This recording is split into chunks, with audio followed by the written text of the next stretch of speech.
চাচা, কি হয়েছে আপনার? এবার কাঁদতেছেন কেন? কই বাবা, আমি তো কাঁদছি না। চাচা, আমরা বুঝি আপনি এখানে বসে বসে কান্না করছেন, জানি না কি হয়েছে। কিছু লুকায়ে কোনো লাভ নাই। আর আমরা তো বুঝি কি হয়েছে, সেটা খুলে বলেন। এই বয়সে এসে অসহায় হয়ে গেছি বাবা। দুইটা ছেলে বাবা, দুইটা ছেলে থাকা সত্ত্বেও বাবা আমার খাবার তারা দেয় না। তাদের কাছে আমি বোঝা হয়ে গেছি বাবা।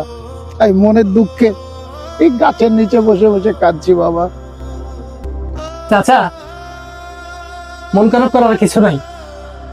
তবে একটা জিনিস বুঝলাম, এই বয়সে যে ছেলেপিলেরা খাবার দেয় না আর কি কষ্টে আছেন সেটা হয়তো বুঝতে পারছি। বাবা কি আর বলবো, আমার সয় সম্বল জায়গা জমি যেটুকু ছিল বাবা সেটুকু তারা লিখে নিয়েছে। এখন বাবা আমি একেবারে নিঃস্ব বাবা, কি যে করি তাই নীরবে এসে কাঁদছি বাবা। কান্না করিয়েন না চাচা। তবে একটা কথা বলি, আপনার ছেলেগুলাকে দেখতে না আমার খুব ইচ্ছা হচ্ছে। যদি পারেন চলেন, আপনার ছেলের সাথে আমি একটু কথা বলবো। চলেন, ওঠেন, আসেন, চলেন।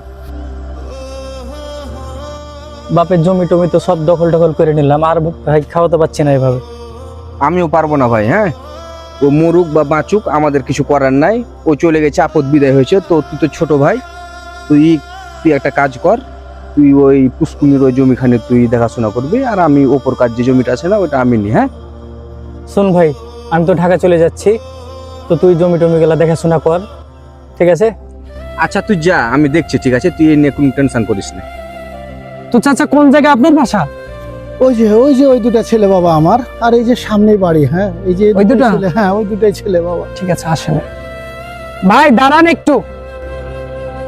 আমাদের কি বলছেন? হ্যাঁ, আপনাদের কি বলছি? হ্যাঁ বাবা, এই দুটাই আমার ছেলে বাবা, যাদের জন্য আমি আজকে পথে বসেছি বাবা। আমাকে খেতে দিচ্ছে না বাবা তারা। এই দুটোই আমার ছেলে বাবা। আচ্ছা, এটা কি আসলে আপনাদের বাবা? হ্যাঁ, আমাদেরই তো বাবা। তো কি হয়েছে? এই কথা, আপনাদের মনের ভিতরে এতটুকু দয়া মায়া হয় না? আপনার যে বাবা, সে ছোট থেকে আপনাদেরকে লালন পালন করে এত বড় করেছে, নিজের মাথার ঘাম পায়ে ফেলে আপনাদেরকে বড় করেছে, শিক্ষিত করেছে। অথচ সেই বাবা আপনাদের কাছে এক বেলার এক মুঠো ভাত জোটে না। আপনারা কেমন সন্তান? এই বাবাটার সমস্ত সাই সম্পত্তি যা ছিল দুই ভাই একদম লেখাপড়া করে নিয়েছেন, আর এই বাবাটাকে বাসা থেকে তাড়িয়ে দিয়েছেন। আজও কালো সে তো মারা যাবেই, আমরা তো তার জমি জায়গা তো ভাগ পাবোই। তো আমরা বেঁচে থাকতে আমরা লিখে নিয়েছি, হ্যাঁ, ওকে তাড়িয়ে দিয়েছি। আপনার সমস্যা কি? এত কেন জ্ঞান দিচ্ছেন আপনি? ভাই আপনাদের একটা কথা বলি, বাপ কিন্তু আমার না, বাপ হচ্ছে আপনারা দুইজনের। বাপ থাকাটা কত যে গুরুত্বপূর্ণ, আর এই বাপকে আজকে খেতে দিচ্ছেন না। আর এই বাপকে আজকে তারাই যে দিয়েছেন, এর অভিশাপ লাগবে আপনাদের। যদি পারেন বাপটাকে বাসায় নিয়ে যান, বাসায় নিয়ে গিয়ে আদর যত্ন করে যতদিন বাঁচে ততদিন খাওয়ান। 2 দিনের দুনিয়া, কি হবে এত সম্পদ? যে বাপটা আপনাদেরকে জন্ম দিয়েছে, আর সেই বাপকে আপনারা ভুলে যাচ্ছেন। এর অস্তিত্ব কোথায়? কি করবেন সম্পদ নিয়ে? সম্পদের কোনো মূল্য নাই ভাই। বাবারে, আমি আসলে বড্ড অসহায় পড়েছি। ছোট ছেলের কাছে যখন বলছি ও বলছে বড় ছেলের কাছে যান, আবার বড় ছেলের কাছে যখন বলছি সে বলছে ছোট ছেলের কাছে যান।